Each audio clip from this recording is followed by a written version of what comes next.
Hi, I'm John Maxwell.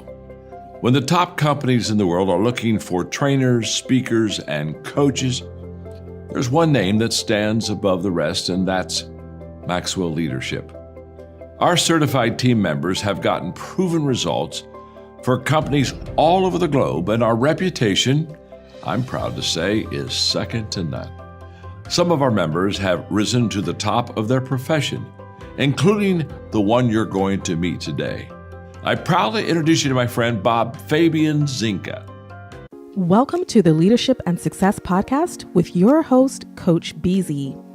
If you need to develop into a better leader, this podcast is for you. If you want to achieve a greater level of success, this podcast is for you.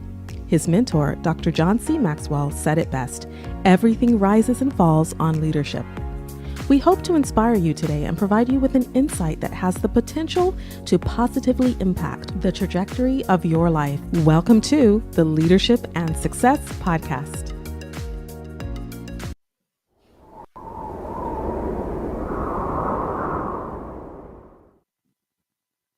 Imagine gaining the leadership skills that could redefine your career.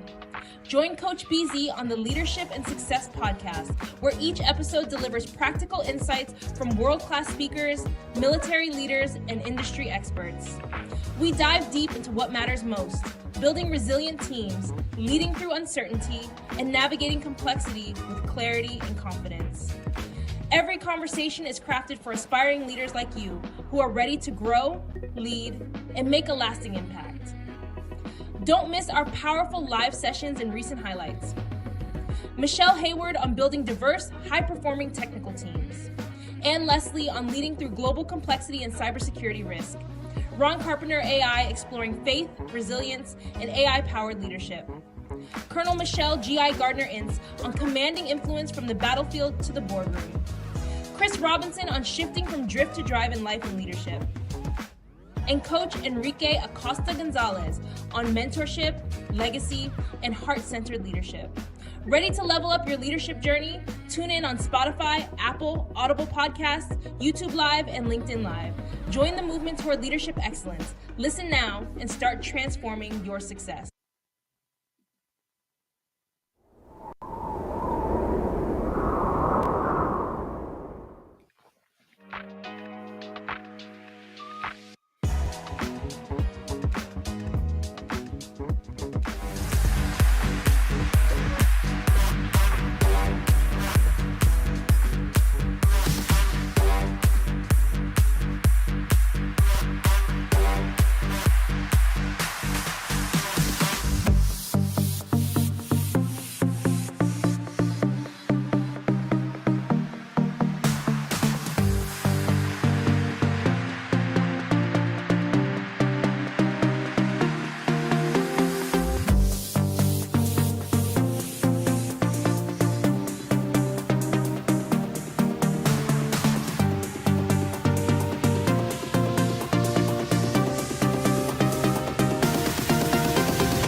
Thanks for having me here. I really appreciate it. Now, when I look around the world, I see a trend I'm not excited about. I see more and more companies, more and more people acting dubiously versus credible. My goal is to tip the scale between credible and dubious, and I would like that to be yours as well. I'm sure many of you feel this way. Now, credibility starts with clarity. If 90% of us do not actually know our purpose, if we are born to live and die without knowing that, and 98% don't know clarity, let's start there. It's as simple. If you're a credible human, if you have a credible company, it's as simple as to focus on who you serve and either the pain point or pleasure point that they feel they need to be addressed. Let's start with clarity. Then let's move it into credibility, and let's make this a better planet together. Thanks for joining me.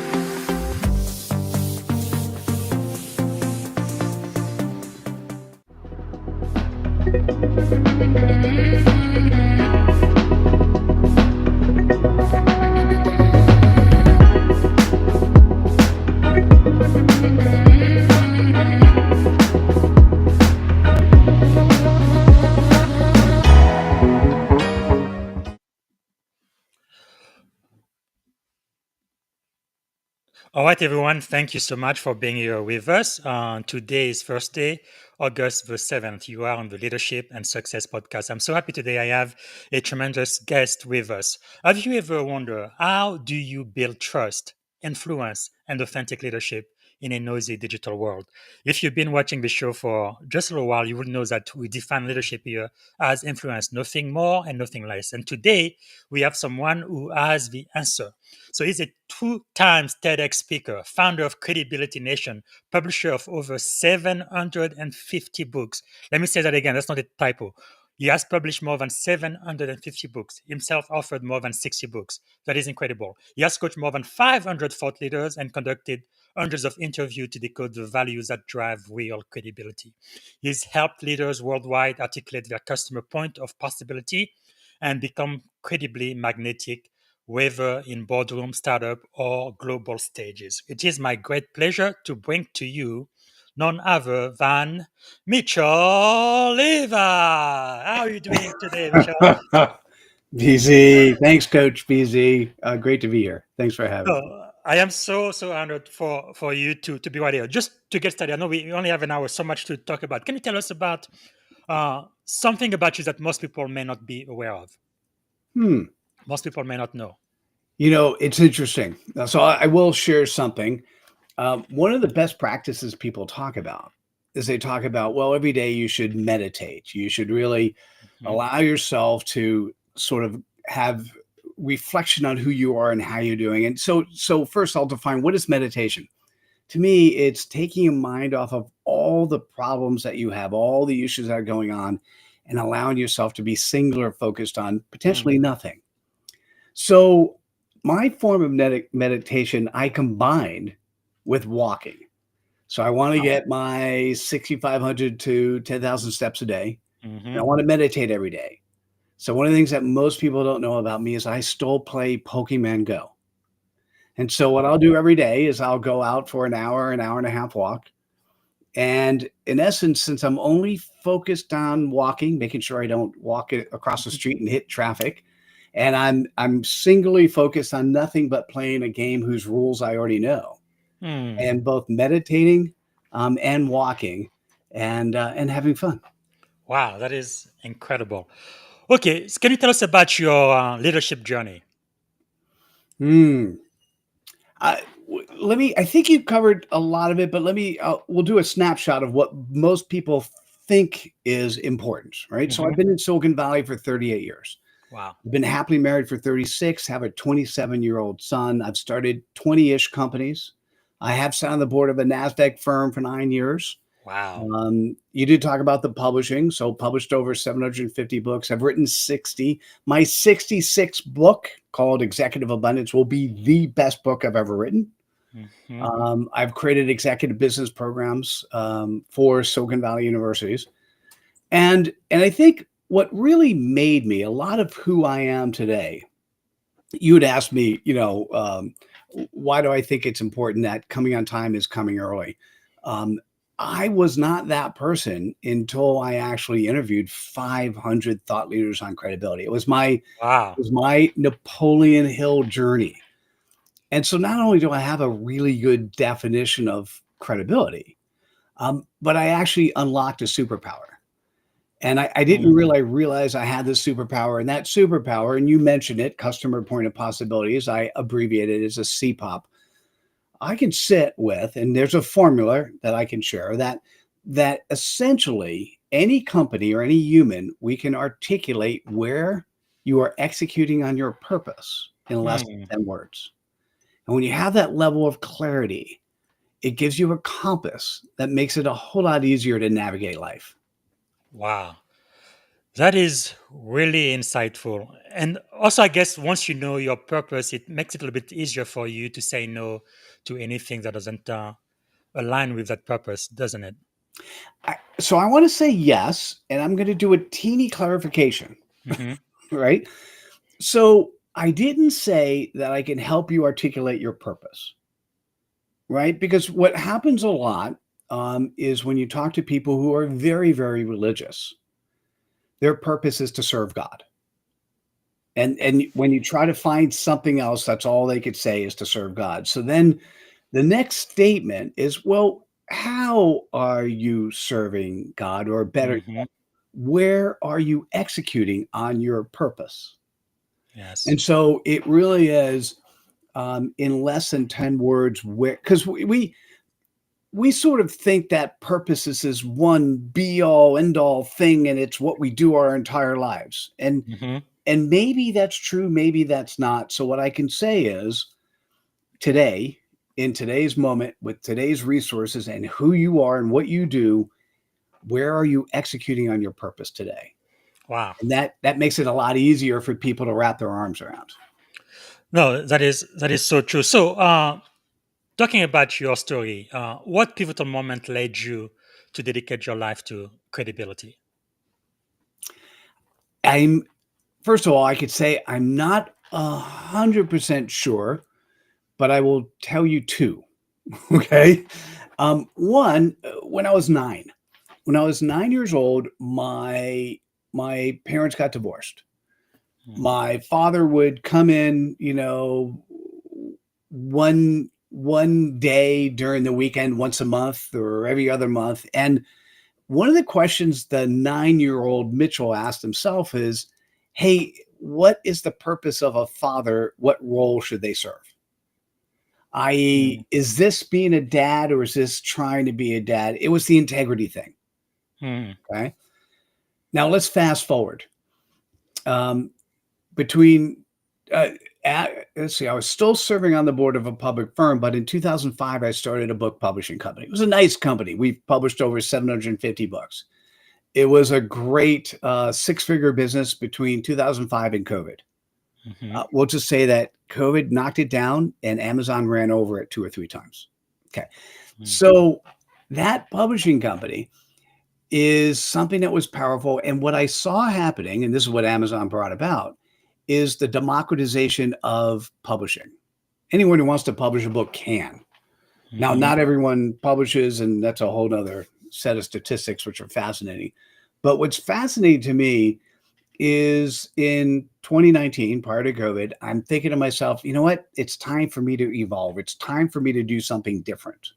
Hmm. And the first thing I thought about is, well, I have published 750 books. I've met a lot of really cool people. What do they all have in common? And what they all had in common is they were publishing the book for credibility.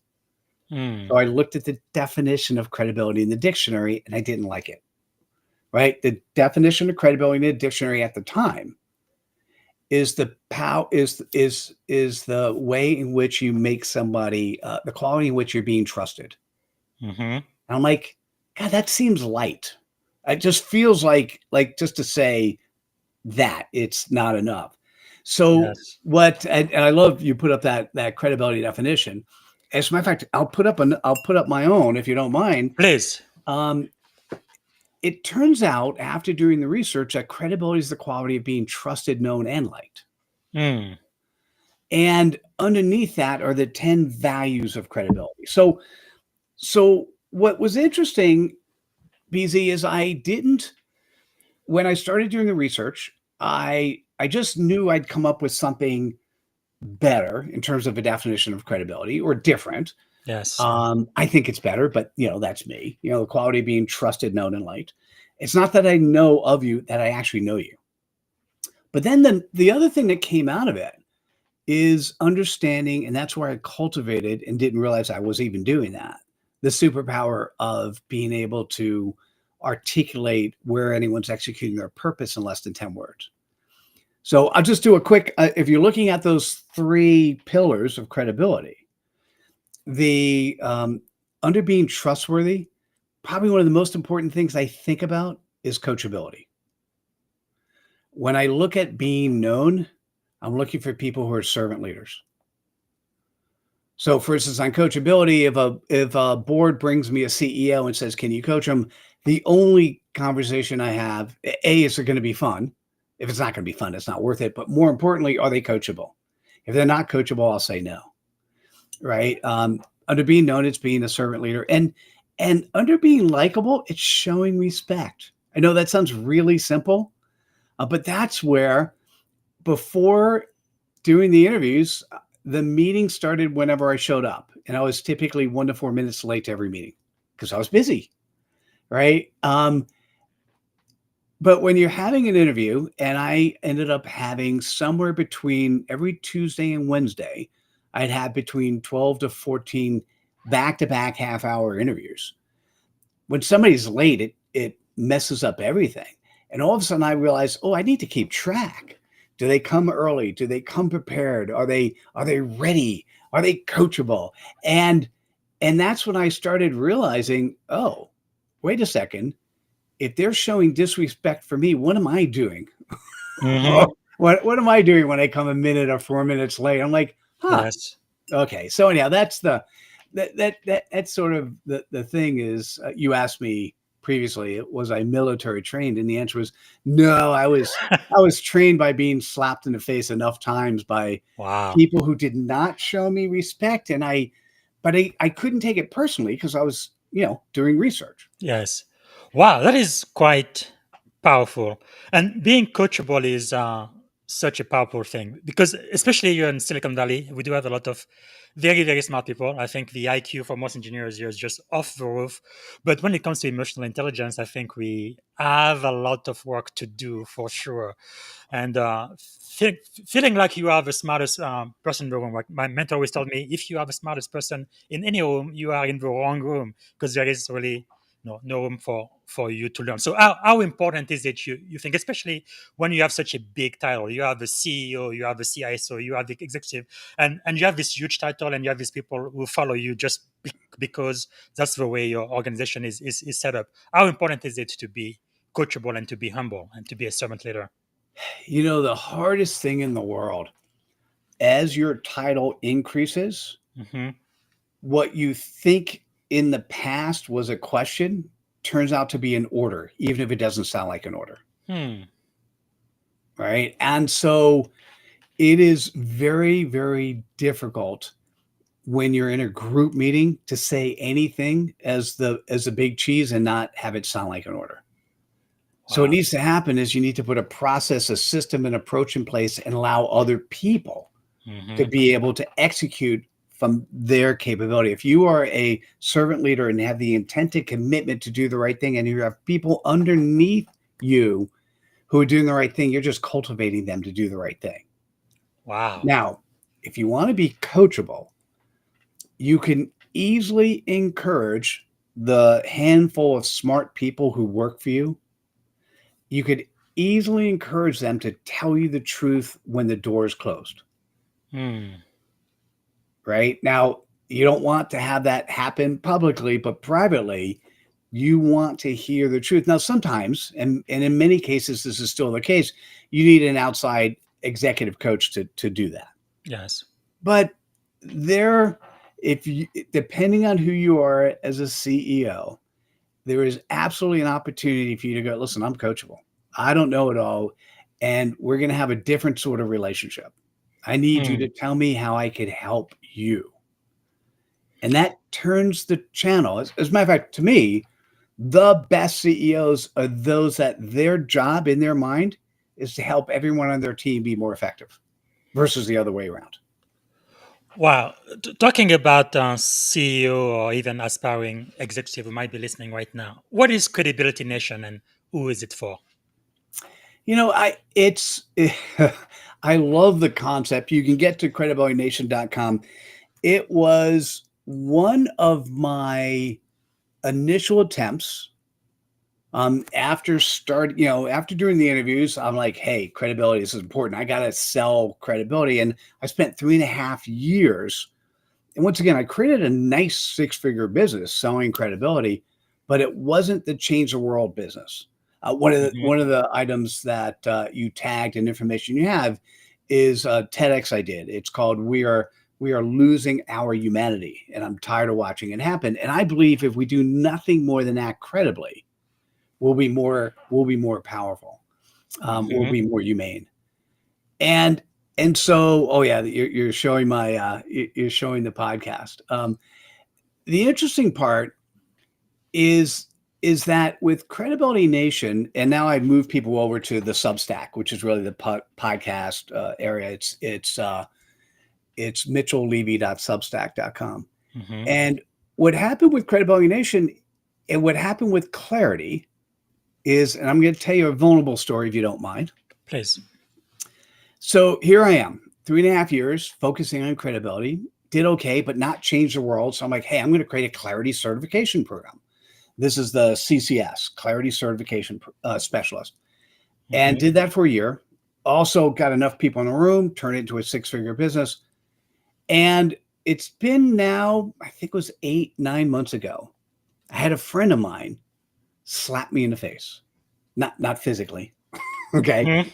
But he was and is, a really good marketing person. And one of the things that he asked me, he starts the conversation. So Coach BZ, imagine this. Somebody comes on the conversation and says, Mitchell, I know every living marketing person on the planet today who has a brand name. There is nobody who does clarity as good or better than you do. You're the best. I'm like, okay. By the way, if you're going to clip that, don't just stop. Make sure you finish the rest, right? Yes. And I go, oh my God, that's so exciting. And then he says, all right, so how many people don't have clarity? And based on the research, it's 98%. Wow. That's high. I know. By the way, 90% of humans do not know their purpose. 98% don't have clarity. Okay, crazy, by the way. And if you want to ask yourself, if you have clarity, in less than 10 words, can you articulate who you serve and their pain point or pleasure point? Off the top of your head, right? That's what the CPOP is. So he says, Mitchell, I'm going to share something with you you're not going to like. Now he opens up the conversation. I'm like, my head is like really big. He goes, but I'm going to share something you're really not going to like. And what I want you to picture is a balloon. So imagine a balloon is filled up and you take a pin and you stick it in the balloon and all of a sudden it deflates, like immediately pops and deflates. He did that to me. I couldn't imagine he could, but he did. So here's what he said. He goes, Mitchell, you are world class at something that 98% of your audience doesn't have. They don't have it either because they think they have it and they don't, or they don't think they need it. Either way, that number sucks. I couldn't argue with him. And what he ended up doing, which is nice. So by the way, if you're ever going to pop somebody's balloon, have a way out. So he goes, oh, Mitchell, let me help you. And I will tell you what he did immediately. And then when I woke up the next morning, what I got. What he said was, Mitchell, look me in the eyes right now.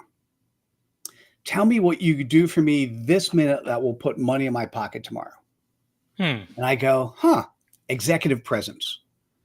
Think about this. I've published over 750 books. I've been on LinkedIn since before LinkedIn was making money. I know this world of executive presence. I've now morphed that phrase into executive abundance. Yes. The next morning I woke up and I remembered something I've known my entire life. Oh, thanks for sharing executive abundance. Yes. There's something I've known my entire life, but didn't follow till about 9 months ago.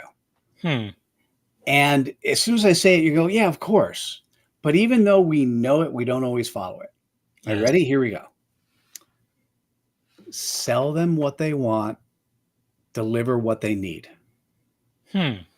Sell them what they want, deliver what they need.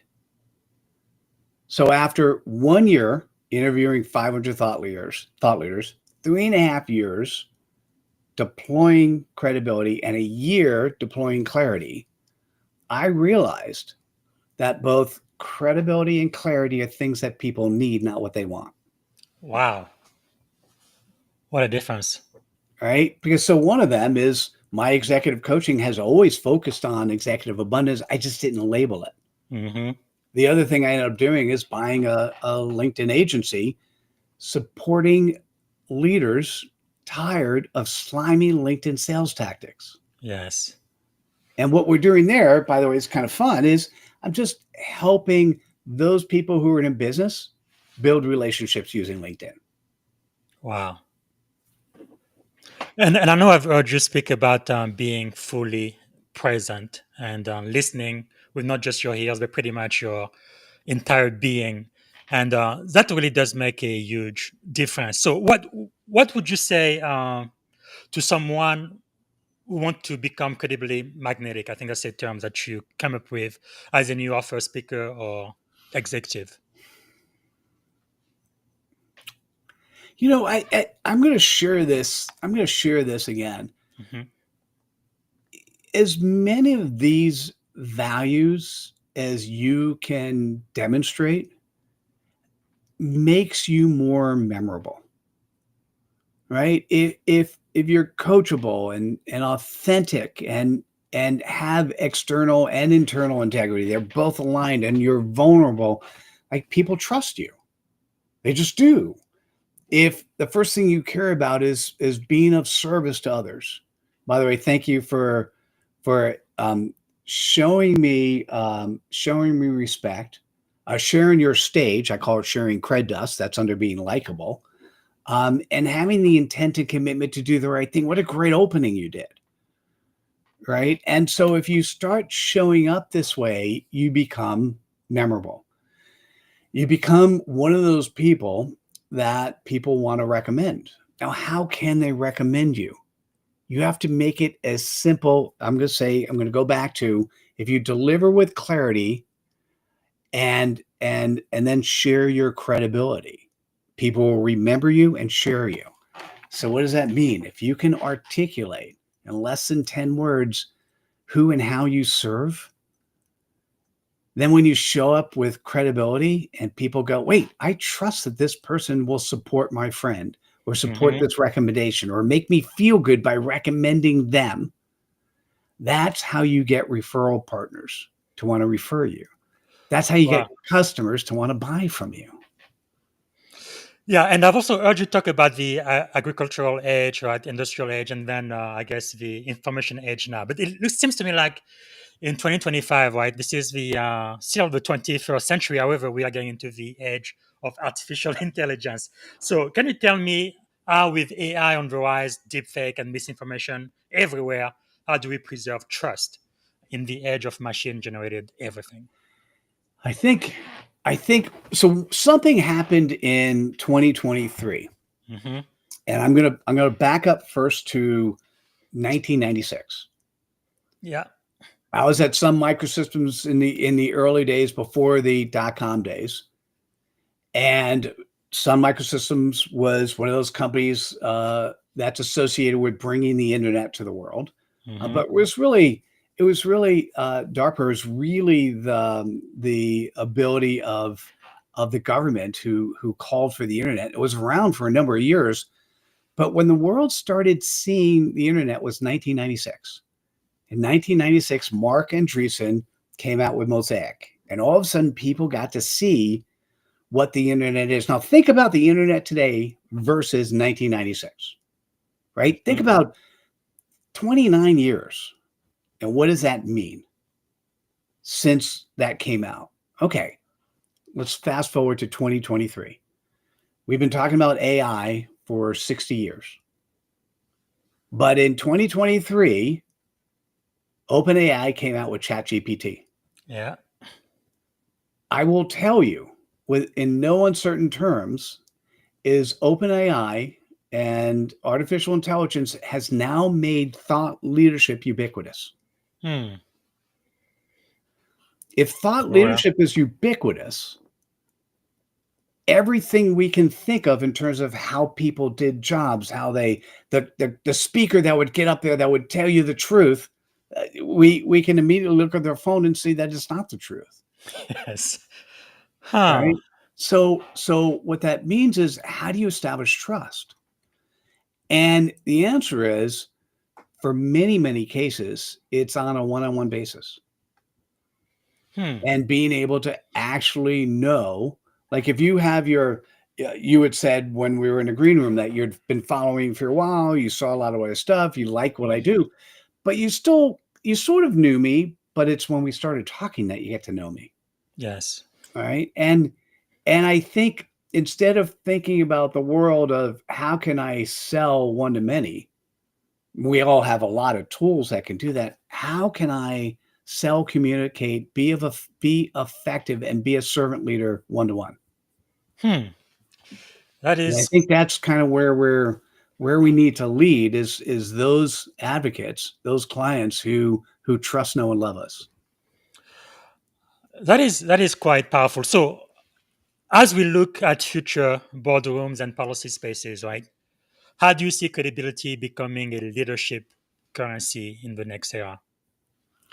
Well, this comes down to the concept I have, and if you wanted to show the executive abundance screen, Hmm.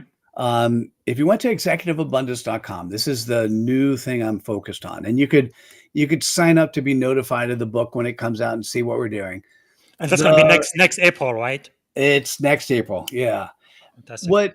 What's interesting is, having sat on the board of a public firm and having coached a lot of execs of public companies, I'm going to say something interesting, and that is the primary stakeholder most public companies focus on is the investor, Hmm.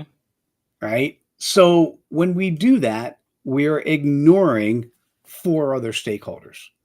So it's hard to read that screen, but all I'll say Yeah. is you're ignoring family and self.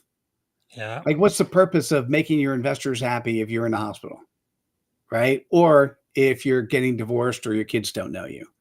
So that's one of the stakeholder groups. Employees. If you Hmm. do a good job empowering your employees and making them effective, guess what? They're going to do a good job of making your customers happy. Yes. If you do a great job of making your customers happy, guess what? That's going to turn into making your investors happy. Yeah. And subsequently, there's a community at large, both virtual and physical, that you play in, that you Hmm. need to make sure you address. And so the boardroom of the future will be looking at metrics that are not just how much Hmm. money are we hitting our earnings, all of that stuff, but the metrics we need to look at need to incorporate all five stakeholder groups. Wow. That is quite comprehensive. Yeah, I must say that in my experience in Silicon Valley, many times we have those lofty goals, or we say these are our core values. First of all, not everybody in the company knows what those core values are. But even when we say, like, one company I work for, believe it or not, one of the core value was dinner at home. But just imagine how many times they actually allowed us to have dinner at home. Almost zero, right? Because they really wanted people to stay at the office, like, 60 plus hours a week. But that was on paper one of our core values: dinner at home. And then, of course, the very first time they have a little challenge or whatever, and their short term solution is to just lay off like half of the company or an entire department. First time I ever saw that, like the entire QA department, they told them it was about 60, 70 people. Everybody was laid off all at once. It's like, what about their mortgage? What about their family? What about themselves? It's like, okay, whatever. So yeah, that's definitely very, very uh, im- important if you are going to be a company that has core value, integrity, and trust, and those type of thing. Wow, that is powerful. Okay, it is this time now on in the podcast where we are gonna switch over to the second half. Before I do, is there anything you wanted to share? It's interesting. I'm enjoying the fact that this is not your standard interview and podcast, and thank you. I love your enthusiasm. So you clearly love what you do, and I'm honored to be here. So thank you again. Outstanding. And just to let you know, I am checking on the chat too. Somebody from Tweet. I told you we broadcast on Tweet as well. It goes by Leisure Menstrual. It just says hi. Usually I don't get any serious question there, but there's someone from LinkedIn Terence. He's actually a veteran. He says he used a niche publisher for his first book. Now he's decided to publish a second book himself. What advice would you give someone in my position to market the book as an independent author publisher? He hadn't thought about credibility being the purpose for a driver. So it's a great question. And it really requires a mindset change. Okay. The biggest thing, and this was potentially true 20, 30, 40 years ago, is that you might actually publish a book to make money on book sales. Okay. But at the time, and this was starting in 2005, and I have a number of authors that have made six figures in book sales. That said, the primary purpose of a book, if you're writing a book and you're in business and you're writing a nonfiction book so that you can actually do more consulting, do more speaking, do more coaching. If that is the purpose of your book, it almost doesn't matter how many books you sell. Yes. Okay. What matters is that you, are you ready? Hear my words. You put the books in the hands of the people who need to see them. So the best technique, and this was now 20 years ago, and I've repeated this over and over again, the best technique any author has ever done is before the publishing time, they've actually written down the addresses of, in this case, she wrote down 300 addresses, professors, referral partners, potential clients. And when the book came out, she had written the addresses. She created USPS and FedEx envelopes. And she wrote handwritten notes to everybody. Wow. And stuffed the book in all those envelopes. And then her and somebody else on her team did follow-up calls. From what I can tell, last time I talked to her, she has been like 80% capacity utilized ever since that time frame. That is wonderful. Wow, really doing everything with intention. Okay, all right. So for the second segment, then the first portion of that, I'm gonna ask you, what's one of the greatest lessons you've learned so far? God, there's so many fun lessons. Give me a hint. What do you like? I don't know. Maybe it could be a life lesson, leadership, or even, I mean, I guess it was a life-changing experience for you, right? To speak to more than 500 Life-changing. leaders. Let me do a life-changing experience. So, during the dot-com days, I was really busy. The type of busy where you're working 7 days a week, loving what I'm doing. And my son was born. So as you could tell, a couple of years ago, my son was born. And that first year, although my wife was in the house and I was in the house, I didn't spend as much time with him as I could have or should have. And as I was talking to people, they told me I would regret it if I don't. And so I went to my wife and I said, "Hey, honey, I got a gift for you." She goes, "Okay, great." I put her in an embrace and I go, "I want to give you every Sunday. Every Sunday, I'm going to take our son. His name's Duncan. We're going to call it Daddy Duncan Day." Now, the thing is, she was really smart. And she immediately said, "Hey, honey, that's a gift for you, not for me."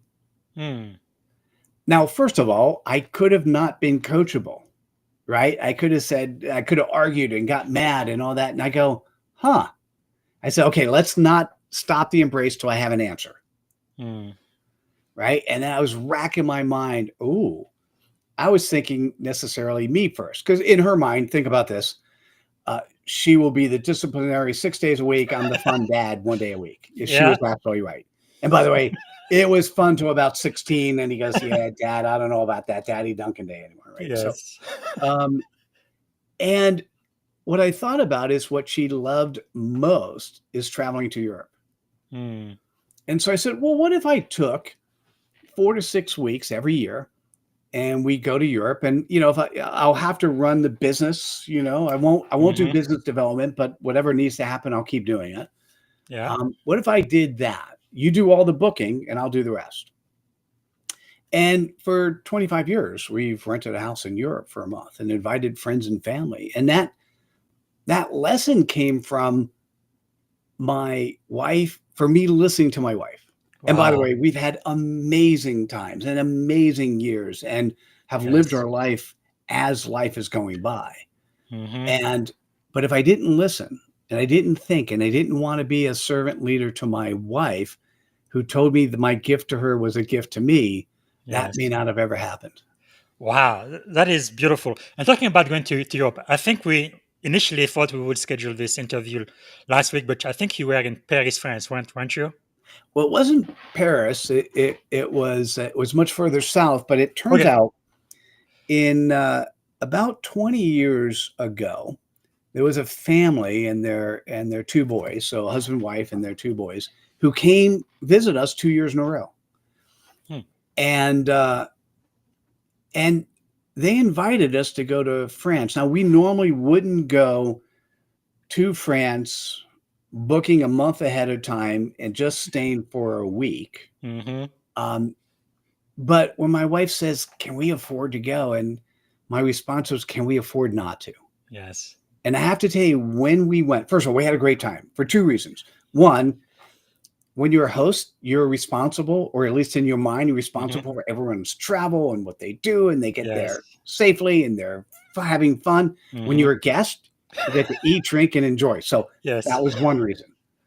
But the other reason, which was really fascinating, is each and every day he thanked me for Wow. the gift I gave him 20 years ago, because in his mind, he had a great year last year and decided Mhm. that he was going to put money aside to do, are you ready? I'm putting in double quotes, do what the Levys did, Wow. right? And so when I said, can we afford not to, I didn't realize that the answer was, yeah, we really couldn't, because he needed to, in his mind, he needed to pay us back for Mm. that gift that we Yes. had given him back then. And I'm honored. I'm glad we Wow. went. We had a great time, and That's wonderful. we actually did see a leg of the Tour de France, which was even Oh, more fun. wonderful. Donc, vous parlez un peu français? Un N'est-ce peu. pas? Un tout. Mm. Très bien. Yeah, because I am originally from the Congo, which was a French colony. My extended family, half of them are French citizens, the other half African. But anyway, I go to France quite often. So, Nice. what are you learning now? I know leaders are learners. What are you Oh, learning? you know I'm getting a PhD. The coursework is done, Hmm. and where my thesis is going is on that concept of executive abundance. Yes. And it's what I'm learning is that some of these systems are already in place. We just don't use those words, Mm-hmm. and they've been changed into something different.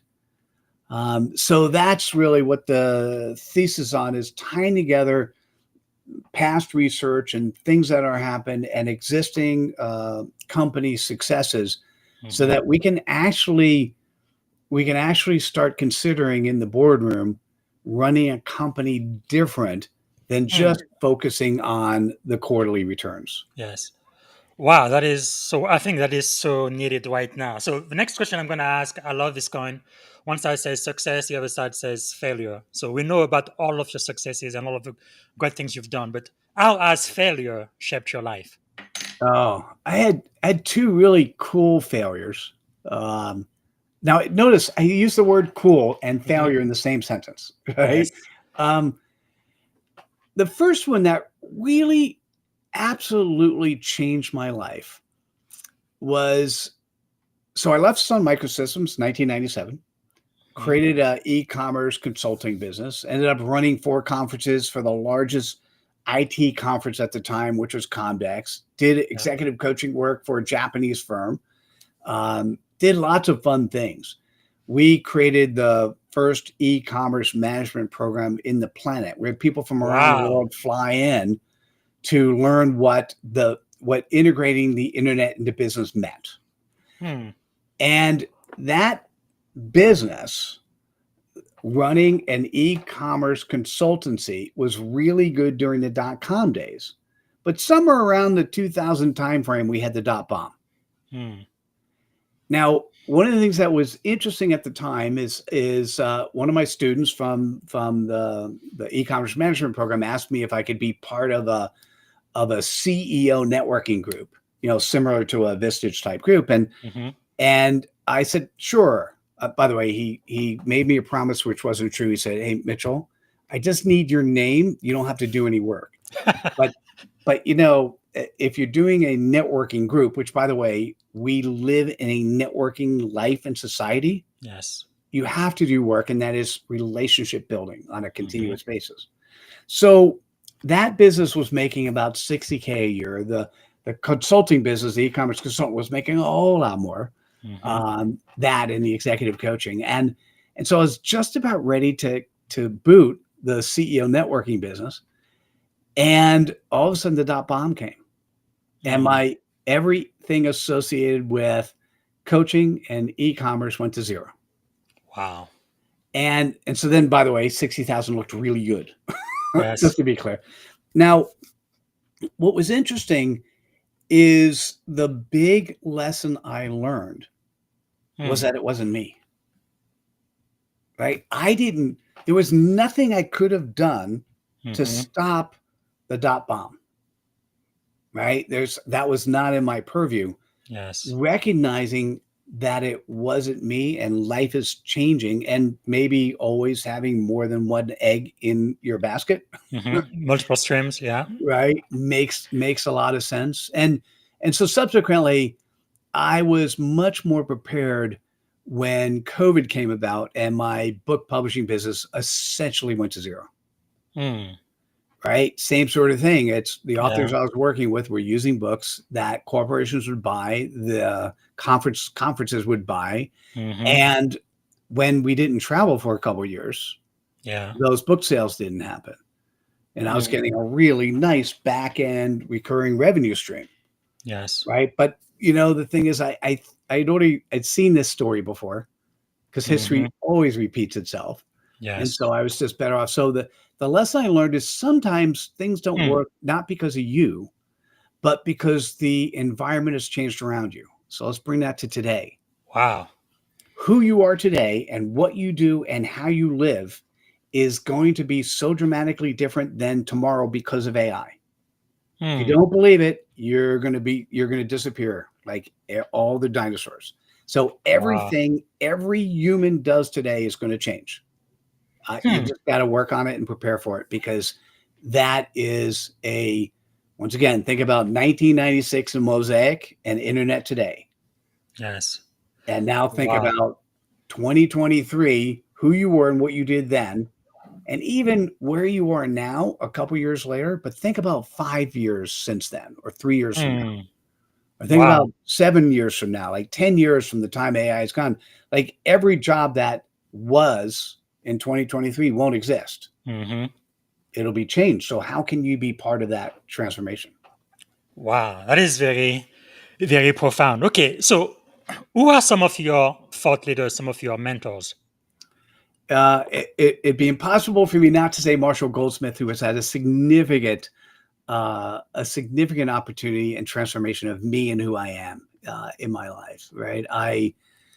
He is truly a servant leader, and what he does now is give away all of his tools, and he has a AI called marshallgoldsmith.ai. So if you want to go there, you can actually talk and interact directly with Marshall Goldsmith.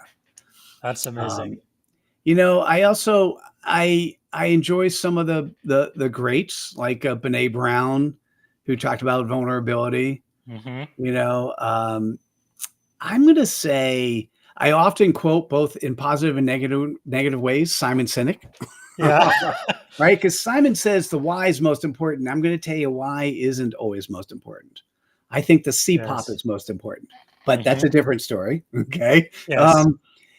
And what I'm going to say is, having interviewed 500 thought leaders, having deployed over 1,000 CPOPs, I learn from people all the time. one of the guys who I'm part of the 100 coaches with Marshall Goldsmith, and one of the people who are part of the Marshall Goldsmith coaches is a guy by the name of Gary Ridge. Gary was the former CEO. He's still chairman emeritus at WD-40. WD-40 is a company that truly executed on the purpose, what I call executive abundance. Yes. Even though obviously I had nothing to do with that, but Gary was that person.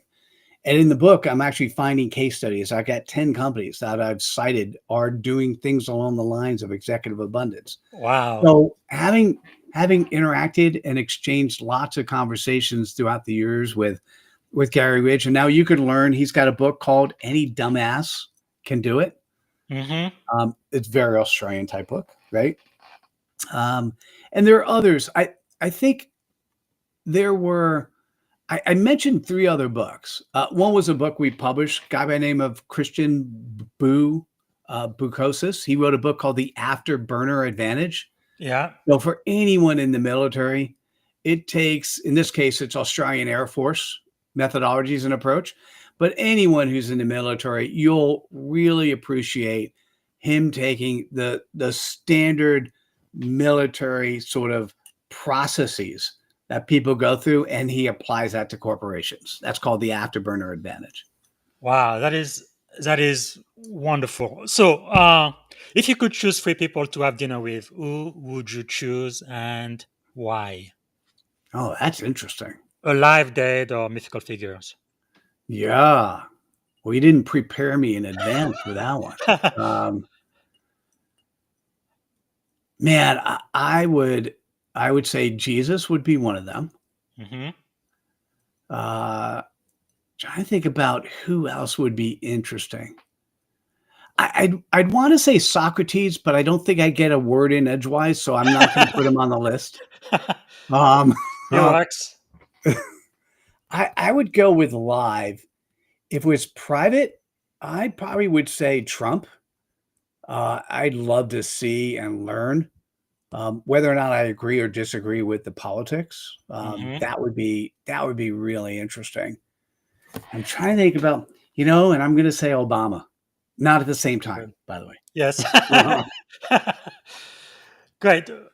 And for some of the books you've already mentioned, let me see. You should see it on the screen. Oh, hold on. Come on, technology. Okay, I'm trying to share my screen here. Oh, I'm seeing the afterburner advantage at the moment. Okay, you do. Okay, for some reason I cannot see it. Okay, you can see it. So we mentioned the afterburner advantage by Christian Bukosis. Great book, and of course, you also Any Dumbass Can Do It, Gary Ridge from W. Yeah. 40. Any dumbass can do it, right? The WD-40. Yeah, he's that's a great book as well. What about Selling the Wheel? There were 2 other books that I mentioned. Selling the Wheel. This is a really old book. Like if you want to listen to the book, they will say you old cassette tapes, right? So it's a really old book. But Selling the Wheel is where I learned that not all salespeople are the same. It's a very simple fable. It's if you read any of the Patrick Lencioni fables, it's very similar along those lines. So Selling the Wheel really changed my mind in terms of what a salesperson was, and the E-Myth by Michael Gerber. And there's a lot of permutations of that now. That one changed my mind about what a entrepreneur is. Yes. Wow. Powerful. Okay. We are running out of time. I think I only have about 8 minutes with you, but I think we can do this. So if you had one day and only one day to live, what would you have liked your final contribution to be? I recognized a couple of years ago that I had hit all my bucket list items. And so I believe I am living every day what I want my final contribution to be. Wow. That is amazing. I told you before the interview when I grow up, I want to be just like you. Now it's definite. That is awesome.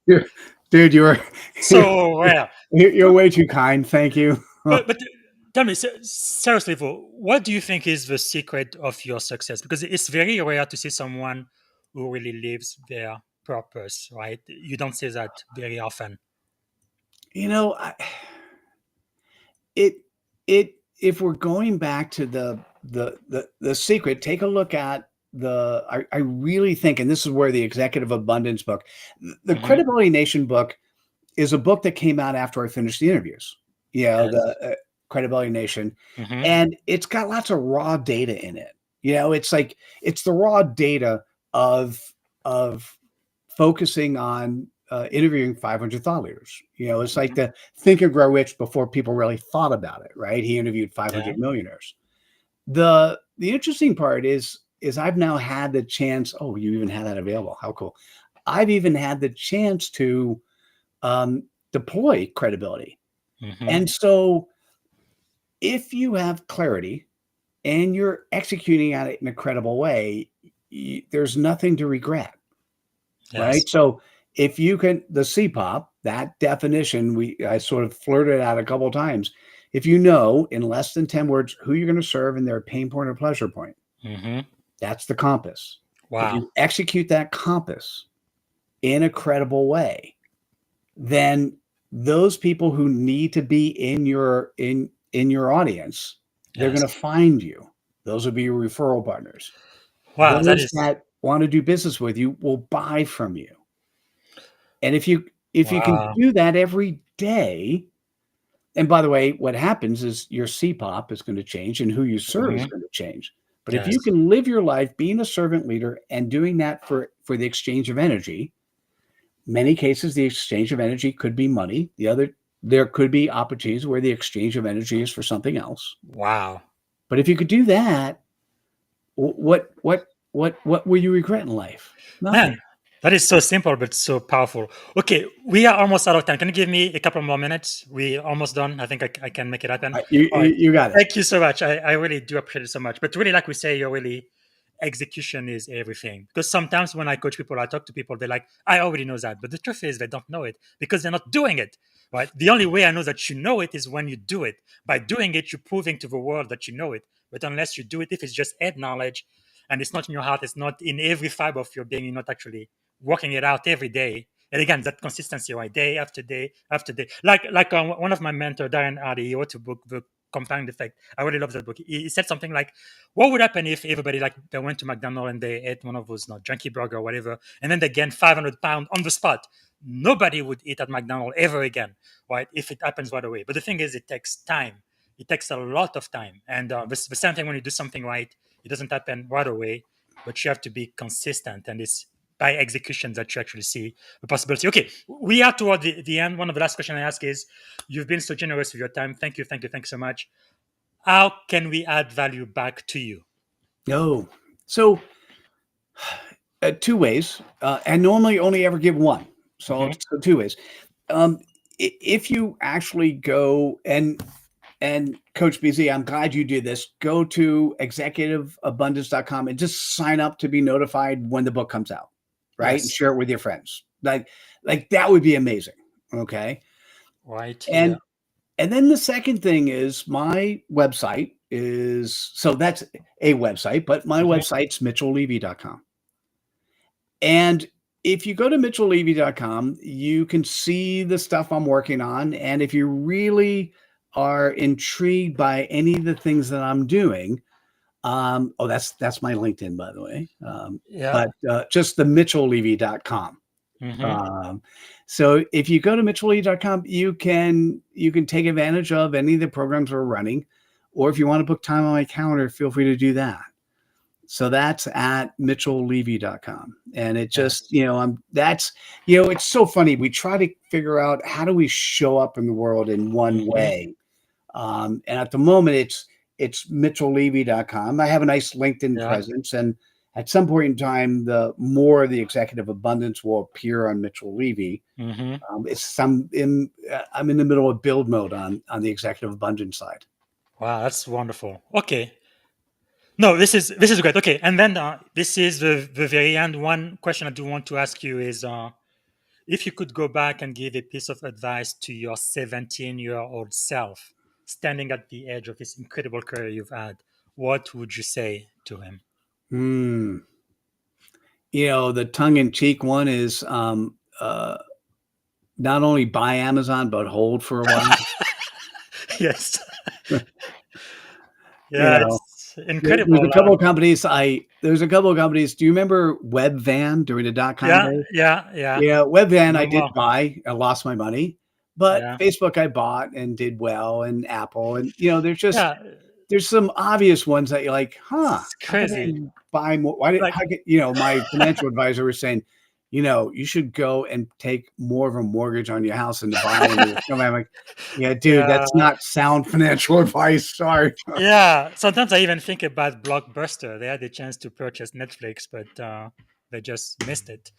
But it's really incredible how technology can just disrupt an entire industry like that. Wow. Okay, so we are to the end now. 3 adjectives that describe you as a child.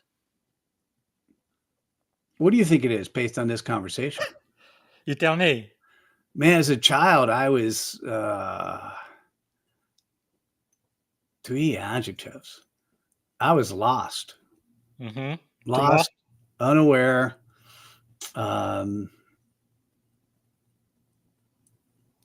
in the clouds. Okay, as an adult.